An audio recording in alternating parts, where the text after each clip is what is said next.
2 years ago, my ex-fiancé, Scott, 30 male, abandoned his specially able daughter with me, 29 female, and eloped with his ex-girlfriend, Ellen, just a week after we got engaged.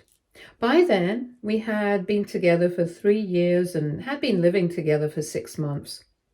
He told me that he was leaving for a work assignment and asked me to babysit his daughter for just a couple of days. And I was fine with that because if we were going to get married, I would have to learn to be on my own with her anyway. She was not much trouble anyway, and I really liked her, so I agreed. But then 3 days passed and I didn't hear anything from him. In the beginning, I had assumed that he must have been busy with work. But then almost a week passed and I still didn't hear from him, and that's when I started panicking. I tried to call his family, but nobody answered. Neither did his friends. Everyone had just blocked me, and he had also deactivated all his social media accounts and blocked me everywhere. So I tried to contact his workplace, and they told me that he had quit his job a month ago, and they hadn't heard from him since then. That's when I started to think that he might not be coming back. But I still had his daughter with me. So I was holding out hope that he might find his way back and we might be able to fix everything. But then, a couple of days later, I turned the house upside down to look for anything he might have left, like a clue or something to show where he might be. And that's when I found a note under his side of the bed that I hadn't checked before. It had been stuck on the bottom of the mattress, so I hadn't been able to see it.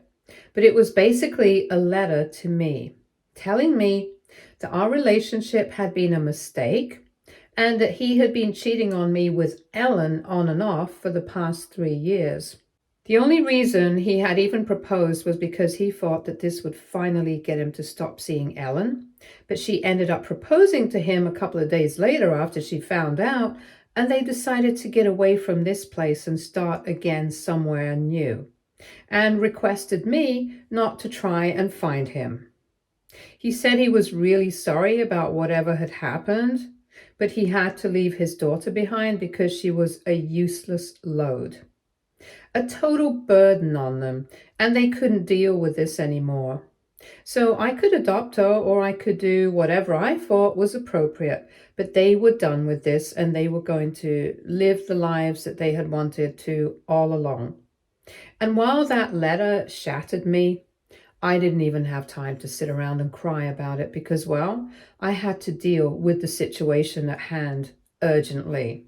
I contacted CPS about his daughter because clearly she had been abandoned and I didn't know what else to do. I couldn't adopt her by myself. I was not ready to be a mother on my own. If I had had Scott by my side, it would have been a different story altogether, but without him, I wasn't ready to do this. And on top of that, the way I had been abandoned with her, that just made everything much worse. I loved the kid, but I knew I couldn't keep her with me given the circumstances I was in. After contacting CPS, her grandparents were forced to take her in because they could ignore me, but they couldn't ignore them. However, they also made it very clear that they were not ready to take up this responsibility. So eventually her maternal grandparents took her in, and she has been staying with them ever since. And since she was safe and sound afterwards, a couple of attempts were made to track down the parents for a few months, but then, since this was really not that important of a case, they gave up. Clearly, Scott and Ellen did not want to be found, and even if they were found, they would probably not want anything to do with their daughter. That had already been made clear by the note that they had left. About a year after they left, their parental rights were terminated by the court, and Ellen's parents were declared her legal guardians. I have still kept in touch with Ellen's parents, and I know that the child is in good hands, and that works for me. Naturally, even apart from that, it had been very difficult for me to deal with the situation emotionally after Scott abandoned me. But I had to get through it all somehow. It's been 2 years now and I'm pretty much over it, but I have serious trust issues with everyone now. Anyway, I'm still staying in the house that I used to live in 2 years back, and last week Scott and Ellen had the audacity to show up at my doorstep. I ended up opening the door to talk to them because I really wanted to know what they had to say to me after 2 whole years. They started off by apologizing to me. They were crying. They told me that they had messed up and they were really sorry about everything, but now they had realized that they were ready to be parents, but they had done something very heinous. So they wanted to take their daughter back and make it up to me. They were ready to write me a check of whatever amount I quoted, and all I had to do was just help them out. I don't know what got into me, but the fact that they were actually deluded enough to believe that they could just write me a check and everything would be forgiven, it rubbed me the wrong way. So I told them that they were too late. I had already given up their child to foster care 2 years back. And I had no idea how she was doing. And if they were here to ask about their daughter, they were knocking on the wrong door because as far as I was concerned, they didn't have a daughter anymore. Then I shut the door. I left them sobbing and begging me to talk to them on the doorstep, and I informed Ellen's parents about their return after they had left. Later on, I spoke to my parents as well and I explained what had happened, but they told me that what I had done was twisted. My parents believed that there was no reason for me to make up a lie like that, in spite of what they had done, and they think that I should tell them the truth and decide what they want to do. But I don't agree with them. And we kind of got into a verbal spat about it, because they, of all people, know what I had been through, and yet they think that I shouldn't even have done this much. I think that they are being unreasonable, and they think I'm being cruel. And I don't agree. I definitely am being cruel, but I also think that they deserve it, which is where we differ. So AITA for lying and telling my ex-fiancé and his partner that I gave up their child to foster care. Edit. Okay, so I realized that in my hurry, I forgot to mention a lot of things about Scott, Ellen, and their daughter. I'll try to keep it short. Scott and Ellen met when they were in college, fell in love, and she got pregnant at 21. They were in their last year, but he proposed to her, and they were supposed to get married. But Ellen's parents were not on board with that. She had to fight a lot to even keep the pregnancy, but even then, they were not okay with her marrying Scott, since neither was he very serious about his education, nor did he seem to have any interest in working in the future. Scott himself had confided in me that it was all true. He was more interested in being a musician back then, but he wasn't that talented, and was definitely not cut out for that rock star kind of lifestyle. They stayed together until their daughter turned 1, but then Ellen started getting very upset with him because he was just jumping from one job to another. And there was no stability in his life, and at the rate he was going, there was no way her parents were going to approve of him at any point. So she dumped him, and 2 years later, he met me. And we started dating, then we got engaged, and he pretty much forgot about Ellen, and they were only in touch with regards to their daughter, so I never had any reason to feel insecure. He never even spoke about her much, so I thought that he was over her completely, but I guess I was wrong, which is why all of that happened. And about their daughter's age, she's turning 8 this year. And when they abandoned her, she was 6 years old, obviously. But she has known me since she was 3, and we did have a soft corner for each other, which is why I have kept in touch with her, because after having spent 3 years of knowing her, I couldn't just cut her out of my life completely for something that her parents had done. That's why I chose to stay in touch. Update 1. Hi. So it has been a couple of days since I posted, and my parents and I are still not speaking to each other. They believe that what I did was extremely cruel, and it was apparently uncalled for. But I think what they did to me and their daughter 2 years ago was a lot worse. So I think this is perfect for them. If my parents cannot bring themselves to see my point, if they still think that I'm wrong, then they can continue to think that way. Hardly matters to me. I'm going to do what I want to. And either way, I've done it already, so it makes no difference. Anyway, Ellen's parents called me earlier today, and they told me that Ellen had reached out to them to ask for forgiveness and to ask if there was any way they could help track down their daughter. They put it in an email, and her parents have not responded to it yet. They don't intend on responding to it either. They're not entitled to any information on their daughter because now, legally, she has been adopted by Ellen's parents. And they are not bound to tell anyone how or where she is, least of all the people who had abandoned her. Honestly, I just can't even imagine the audacity it would require to show up after 2 years asking after their daughter and saying that they're ready to be parents now. So we should help them out. Ellen's parents and I remember very well how difficult it was for us to get that 6-year-old child to understand that her parents were probably not going to be coming back.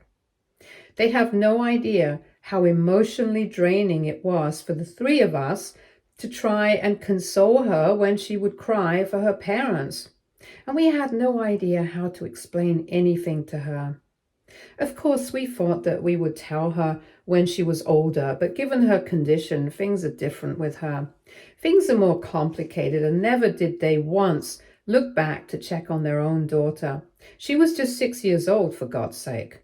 I can't imagine how they brought themselves to just leave her and go away. And now, all of a sudden, just because they feel conscientious and it's convenient for them, they are back and want their daughter back in their lives.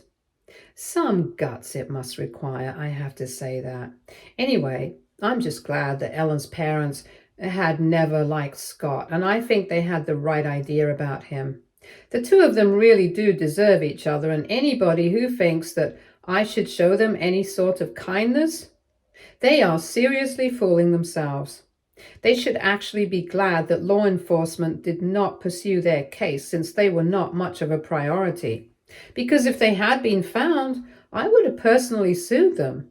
Sadly, I did not get the chance to do that back then, but now I'm not going to leave any stone unturned to make sure that they pay for what they did. And I'm not even talking about paying financially.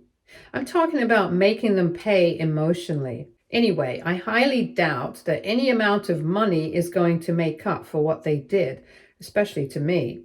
At least their daughter is young, and with time she will be able to move on and maybe forget about it.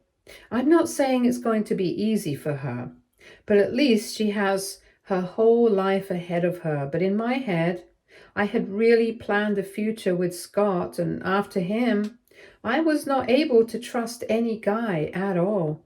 For the past year, I've been thinking about putting myself back out there, but I just can't bring myself to do it. I have even been out on a couple of dates, but it always fizzles out. And my parents know how difficult it has been for me to deal with all of this. To deal with him abandoning me like that. And even then, they think it was appropriate for them to say that I was being cruel to him. It just doesn't make any sense to me, and I'm really hurt and angry that they are choosing not to speak to me over something like this. I'm literally their only child, and I can't believe that this is how they're choosing to treat me. It's just hugely disappointing, but there's not much that I can do about it. And I'm definitely not going to reach out to them first. If they want to talk to me, they're going to have to come to me. Until then, I'm just grateful that I have this platform to speak about my problems anonymously, because so far, I haven't even been able to tell my friends about any of this. It just feels too personal. And on top of that, after the reaction I received from my parents, I don't know what to expect from anyone. I definitely don't need any extra drama right now, so I guess I'm just going to keep it to myself for now. Update 2. So it has been a couple of days since my last update, and since Ellen's parents did not reply to her email, she decided to show up at their house uninvited. It was just her. Scott did not accompany her, and after her visit, they called me up to inform me what had happened. Apparently, when Ellen showed up, they refused to let her in and said that they wanted nothing to do with her. And if she was here to ask about her daughter, then she was just going to be disappointed because she was not with them. Thankfully, at that point in time, she was taking a nap anyway, so there was no chance of her being found out in the house anyway. But Ellen started begging and crying and said that she knew her daughter had to be here and that we had all been lying to her, and she knew that she had messed up, but as a mother, she had the right to see her daughter. She insisted that they had to let her in, and as her parents, they could not be that cruel.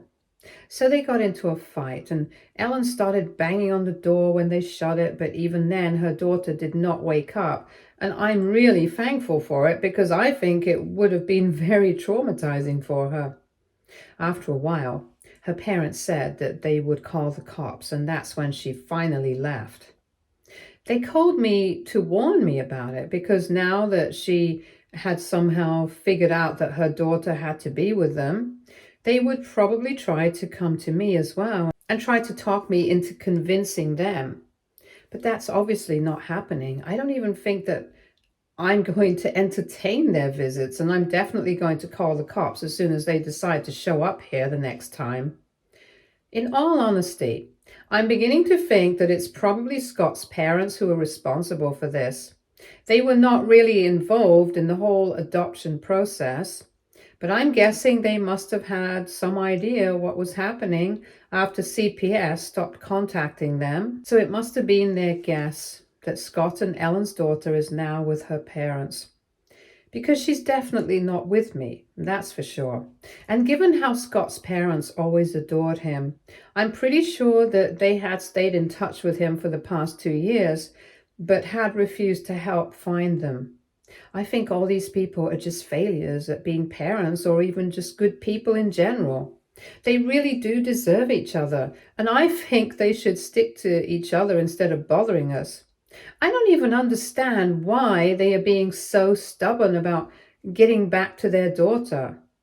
They could just make another baby now. Or maybe I'm guessing that that must be part of the reason why. Maybe they don't feel guilty. Maybe they just want to get back into their daughter's life because there must be some problem with conceiving another baby. I have heard of stories like that, and I wouldn't be surprised if that is the case because judging by how selfish and heartless their behavior had been the first time around, I really don't think that I would put this kind of thing beyond them. Anyway, I'm not sure of it, so I can't say anything as to why they want to get back to their daughter after 2 years. But from the gut feeling that I've been getting for the past few days, I'm pretty sure that it's nothing to do with their conscience or whatever. In fact, I would probably go to the extent of saying that they don't even have a conscience, because if they did, they wouldn't have done something so disgusting in the first place. Anyway, this whole situation has really started messing with me.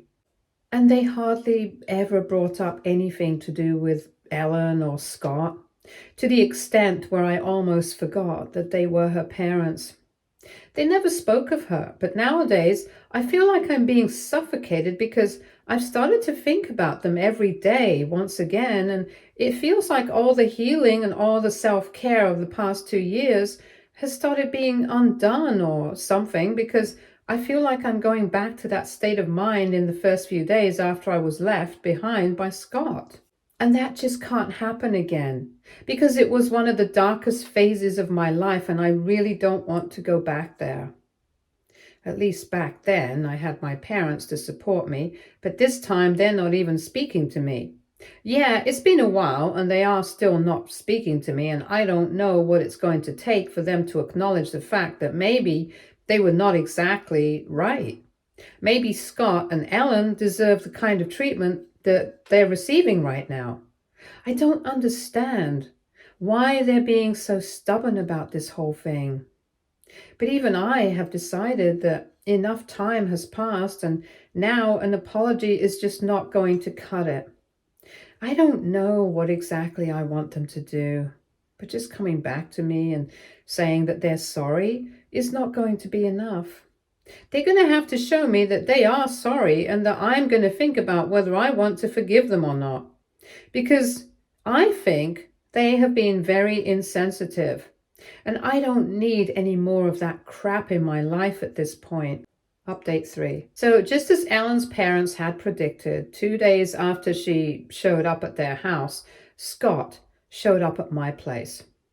I just don't understand why these people believe that I'm going to help them out, or that Ellen's parents are going to help them out, especially after whatever they had put us through in the past 2 years. But for some reason, they believe that we owe it to them to be good to them, even after they had been nothing but heartless and insensitive to all of us. Of course, just as I had expected, he showed up alone this time without Ellen, and I'm pretty sure that this is a strategy or something. They probably think that showing up with each other is going to make us even more upset. So they're trying to make it seem like they really care about our feelings or something. I don't understand why they think we are such fools, but anyway, when we showed up, I instantly told him that he needed to leave or else I would immediately call the cops. He started crying immediately, saying that he knew that he had messed up, but he had learned his lesson, and said that karma had finally caught up with them. Apparently, a few months ago, Ellen had been diagnosed with cervical cancer, and they believe that this is their punishment for abandoning their daughter and treating us the way that they did. So they have come back now to make up for everything that they have done in the past. And they are hoping that we will forgive them so they can move on with their lives and take back their daughter. I don't know if the whole cervical cancer story is true or not, but it hardly made a difference to me. I told him through the door that this sob story of his hardly made any difference to me. And if he thought that he could get me to take pity on him by saying all these things, then he was very wrong. Because I haven't forgotten how I felt back when he left me, and I'm never going to forget that feeling for the rest of my life, thanks to the trust issues that he has given me. And neither do I feel the need to forgive him, nor do I feel the need to believe him and his stories. Even if the cancer story is true, I don't care about it, because regardless of whether Ellen is suffering or not, their daughter is still not a toy that they can take back whenever they want to. They might have figured out where she is and with whom, but if he was here to convince me to talk to Ellen's parents and let them have her back, then he was seriously mistaken, because I was not going to do anything of the sort, and my decision was final. I didn't want to hear any more. I told him that he had 30 seconds to get off my property. I already had the phone in my hand and was about to call the cops when he told me that he was finally leaving, but he needed me to know that he was not making up anything. He was telling me that whatever he had said so far, it was the truth. And he really was sorry about everything that I had to go through, that Ellen's parents had to go through. And he confirmed what I already knew, that his parents had told him that in all probability it was probably Ellen's parents who had ended up adopting their daughter.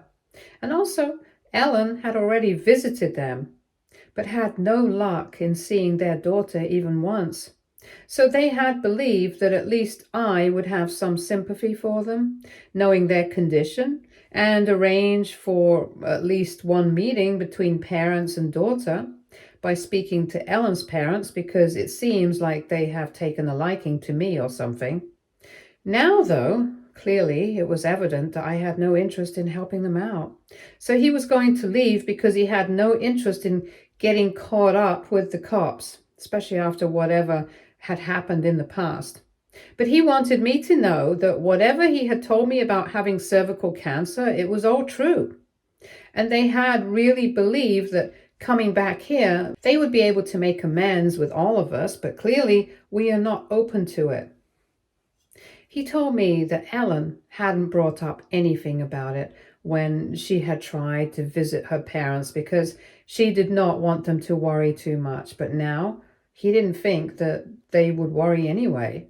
So he told me to tell them about it, and that was the least that he could ask of me. This was one last favor that I could do for them. But if I didn't even want to do that, that was fine with him as well. And within the next week, they would be flying back home and would never bother us again for the rest of their lives. Then he left.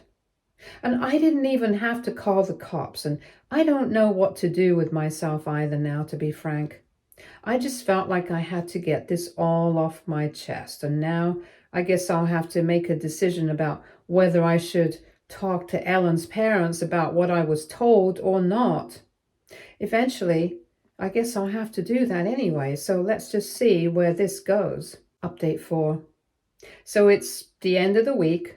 Now, if Ellen and Scott had stuck to what they had said about leaving, then they would have probably already gone back home.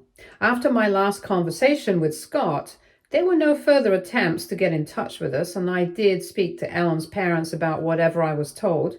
I told them all about the cervical cancer, and while they looked very shocked and unhappy about it, they said that they were not going to get back in touch with her. At least not right now, because their granddaughter needed them more than she did, and maybe in the future they would think about it. But for now, it was just too fresh and raw to think about it. Besides, there was no proof of it apart from Scott's word, and I hate to cheapen the experience of any cancer survivor, but I really don't think that my opinion of these two is high enough to say that they would be above using something like this to make me sympathetic towards them and get back in touch with them or something. So for now, we are going back to our normal lives. With one exception, my parents are still not speaking to me. But I guess I'm gonna get used to it. Thankfully, I did speak about whatever I was going through to a bunch of my friends, and luckily, they were all on my side. All of them were very upset with my parents for reacting the way that they did and said that I was right to cut them off. So now I'm not going to worry about anybody else. I'm just going to focus on my own mental health and try to undo all the damage that has been done to it in the past couple of weeks. Stay tuned for more stories from Argo Relationships.